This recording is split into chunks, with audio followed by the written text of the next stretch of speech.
안녕하세요. 365 바른경래입니다. 자, 여러분 오늘은 제가 요 최근에 있었던 그 입찰 갔던 일들 중에 한 가지 조금 저희 구독자분들한테 조금 도움이 되지 않을까 해서 영상을 좀 아침 일찍 일요일인데요. 한번 만들어 봅니다. 제가 최근에 그 광명철산 쪽이에요.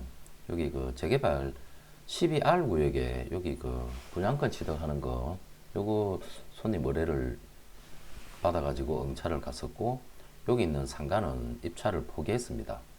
요 같은 경우는 광명 근처에 살고 계신 사업하시는 분이셨어요. 그분께서 뭐 집도 뭐 몇 채 있으시고 이제 자제분들 상속관계도 이제 생각을 하시고 그러면서 하나 정도 요 지역에 워낙에 유력한데니까 하나들 취득을 하자 하면서 광명에 사시는 분이에요.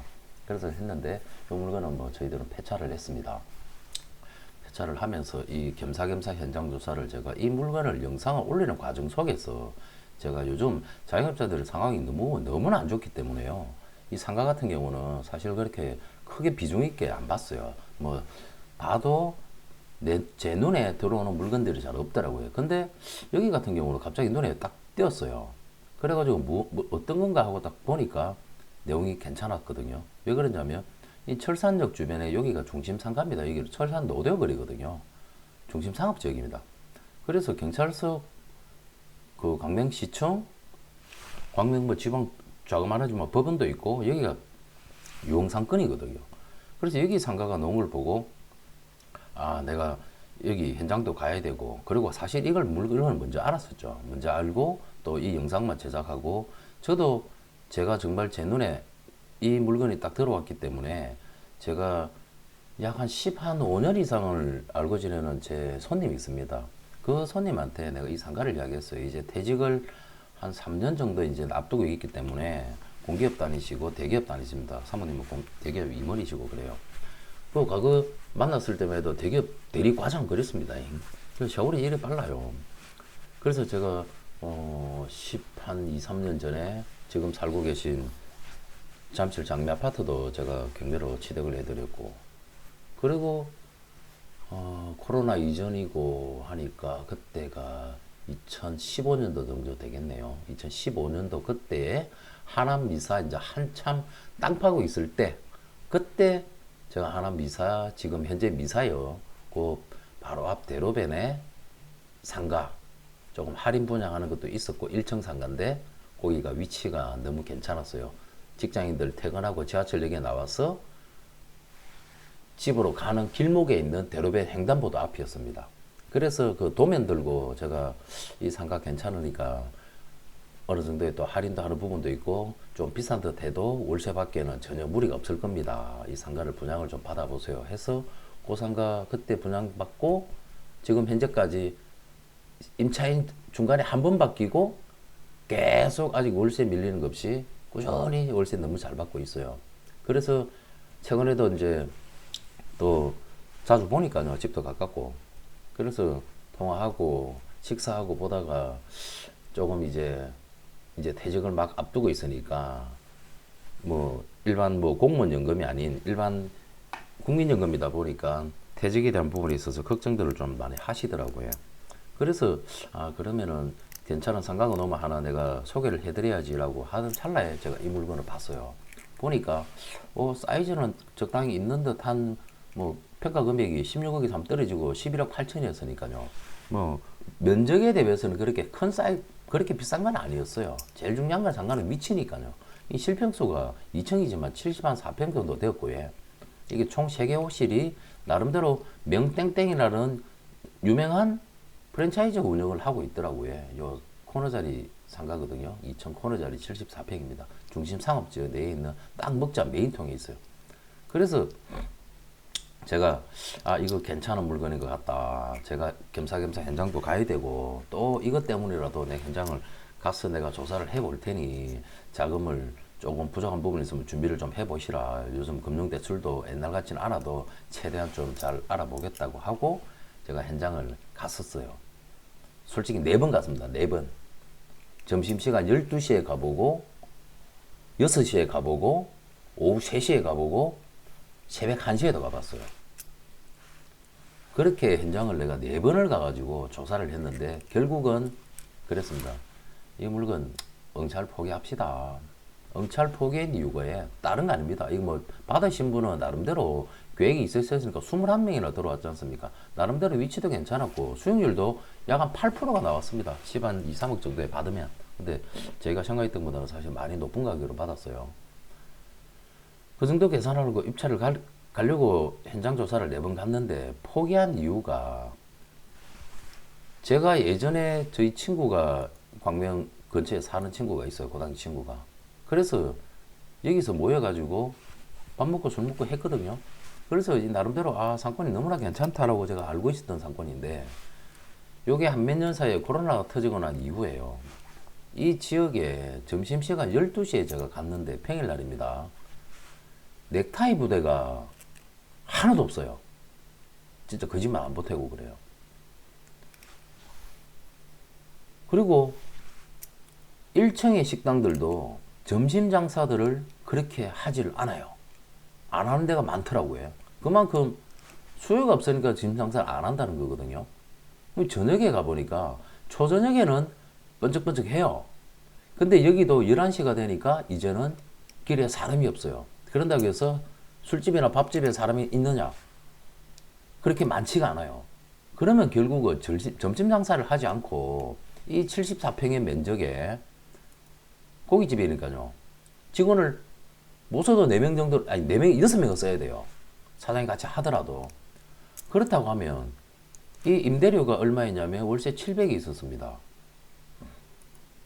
임차인 목록을 보시면요. 월세 700이 있었어요. 이게 사실이더라고요. 제가 임차인분도 만나봤습니다. 가가지고요. 만난 이유가 이분은 사업자 등록해가지고 대항력은 없지만 총 채권 금액 자체가 9억 9천밖에 안 돼요. 예? 9억 9천밖에 안 됩니다.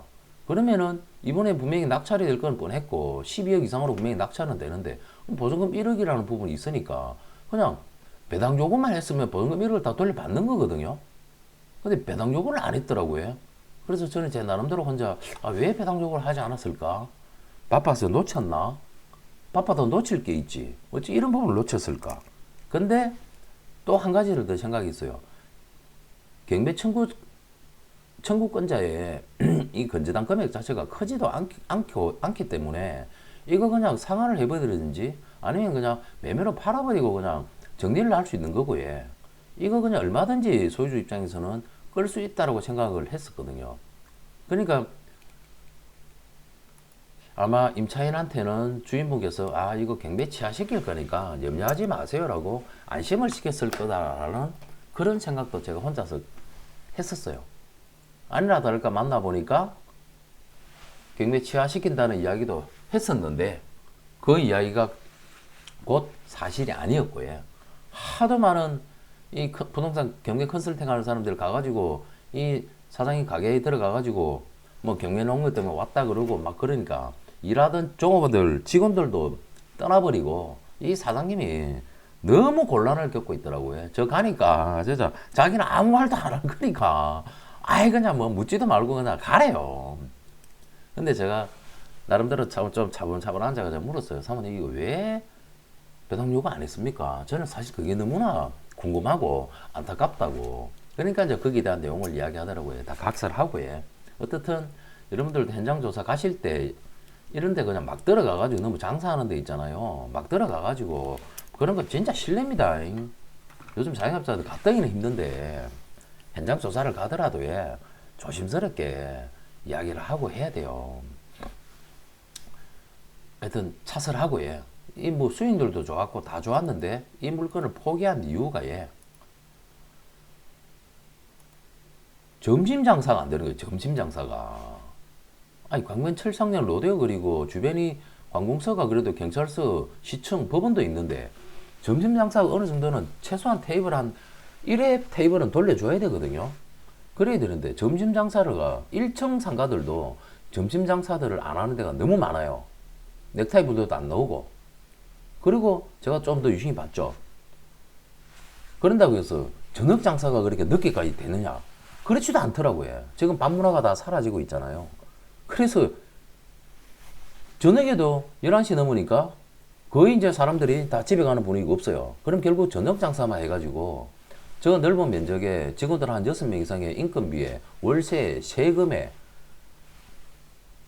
물류 재료비에 그럼 하루에 최소 못 팔아도 300만 원 이상은 팔아야 자기 주머니에 겨우 한 돈 1000만 원 벌어가는데 300만 원 매출 나오겠냐고 보니까 매출 안 나와요. 300만 원. 절대로 나올 수가 없어요. 자영업 장사를 해보신 분들은 좀 아실 겁니다. 재료비, 임대료, 인건비 이 세 가지 항목에서요. 완전 그냥 죽어나는 거거든요. 그런다고 앞으로 해가지고 자영업이 계속 더 좋아질 거라는 보장도 없어요. 저는 제 손님은 제가 벌써 17년 전부터 알고 계시던 분이니까 공기업 다니고 대기업 다니시는 분이시고 이제 한 3년 뒤에 이제 퇴직을 앞두고 있어서 제가 잠실에 아파트도 13, 4년 전에 그때 8억에 사준 집이 지금 30만 8억대 있어요. 미사에 상가 사줬던 게 12년 2015년도에 제가 그 미사 신도시 공사하고 있을 때입니다. 땅 파고 있을 때 그때 도매 들고 가가지고 여기 지하철역 출구 바로 앞이고 횡단보도 바로 앞이니까 1층 상가 자리도 코너 바로 옆자리고 자리 괜찮으니까 이거 분양 받으세요. 임대 공실 걱정 없을 겁니다.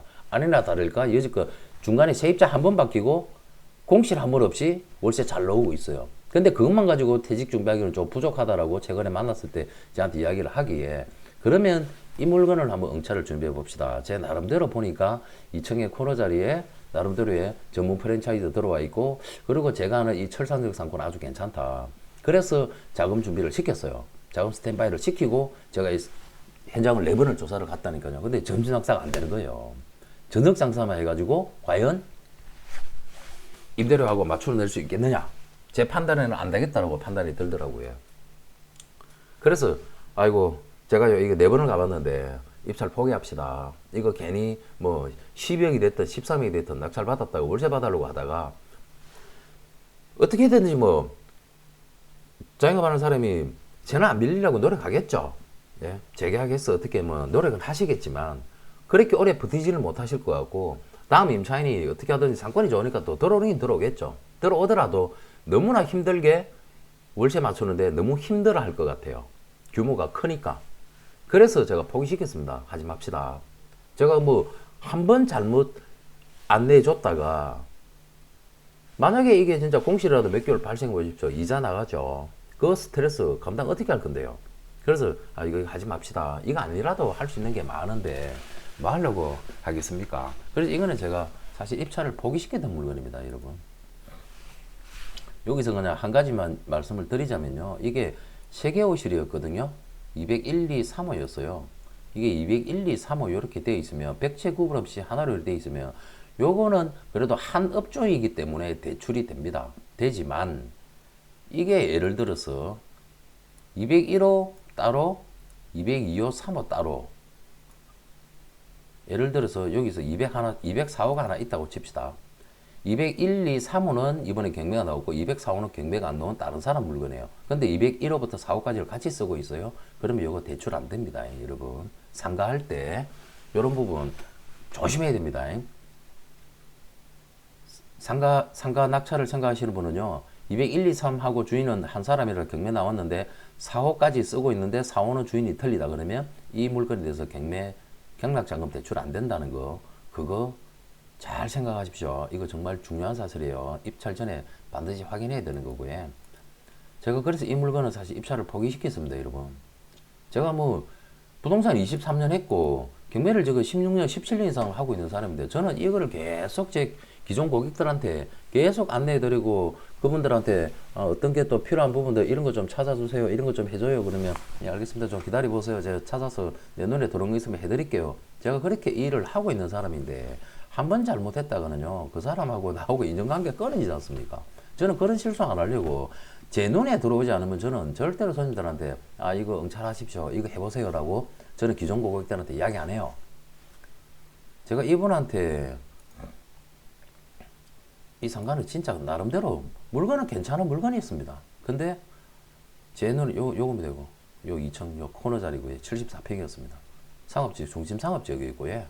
뭐 더할 리 없이 지도상으로는 너무나 괜찮아 보이지만 현 시국에 있어서의 이 자영업의 이 어려움이 이겨낼 수가 없을 것 같더라고요. 저는요. 어떤 다른 업종이 들어와서 하더라도 임대료에 인건비에 재료비 감당하고 한 달에 매출, 하루에 매출을 최소한 3, 400 정도는 뽑아내야 되는데 낮 장사가 안 되는 지역에서 저만큼 큰 파일을 가지고 한 달에 고정비가 한 7천만 원, 8천만 원 나갈 텐데 저거를 감당을 해낼 수가 없습니다. 저녁에 어떤 업종이 들어오더라도.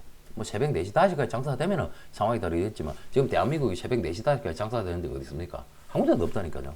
그래서 입찰 포기시켰고요. 제가 그 손님한테 제가 예전에 해줬던 상가가 이겁니다. 지금 뭐 여기 잠실 장미에 지금 살고 계시고요. 그 제가 그 14년 전인가 그때 해줬던 게 그때 8억 3천인가 그때 제가 경매 받아준 거예요. 그게 지금 30원 5억 합니다. 뭐 다 좋은 시절이었으니까요. 그 이후로는 계속 부동산이 상승했으니까 여기뿐만 아니라 딴 데도 다 올랐어요, 여러분.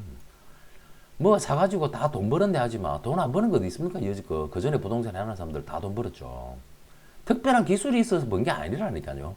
시대를 잘 만나선 거예요. 모든 게 다 운이 필요한 겁니다. 운대가 있어야 운대가 맞아야 되는 거예요. 이게 미사역이거든요. 이 미사역에서 요 아래쪽에 이제 아파트 단지가 그때만 해도 이게 이제 막 땅 파고 있을 때입니다. 땅 파고 있을 때요. 그때 갔었을 때 미사역도 개통도 안 돼 있었고, 예. 이제 이 상가들 이제 몇 개씩 이제 공사하고 있었고, 막 그럴 때였어요. 여기는 흙 밟고 들어가가지고 여기 또 내가 상가를 또 하나 사드린 것도 있습니다. 예전 영상에서 내가 한번 보여드렸던 상가인데요. 여기 미사역에서 9번 출구 앞에 놓으면 아래쪽 주택가 쪽으로 내려가는 아파트 단지로 내려가는 이 사거리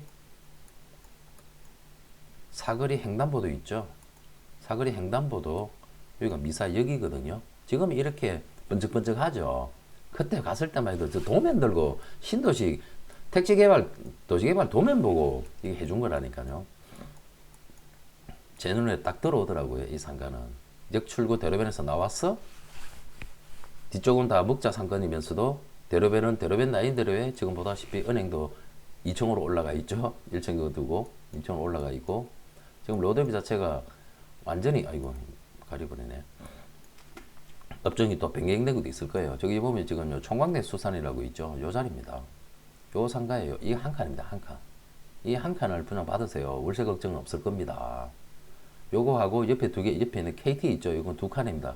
요걸 또 강남에서 또 크게 또 사업하시는 우리 그 사모님 있으십니다. 여사님한테 요거 해주면서 세 개를 동시에 제가 해줬어요. 이 상가를 분양 받아놔 보세요. 월세 걱정 절대 없을 겁니다. 공실 걱정 없을 거니까 받아놔 보세요.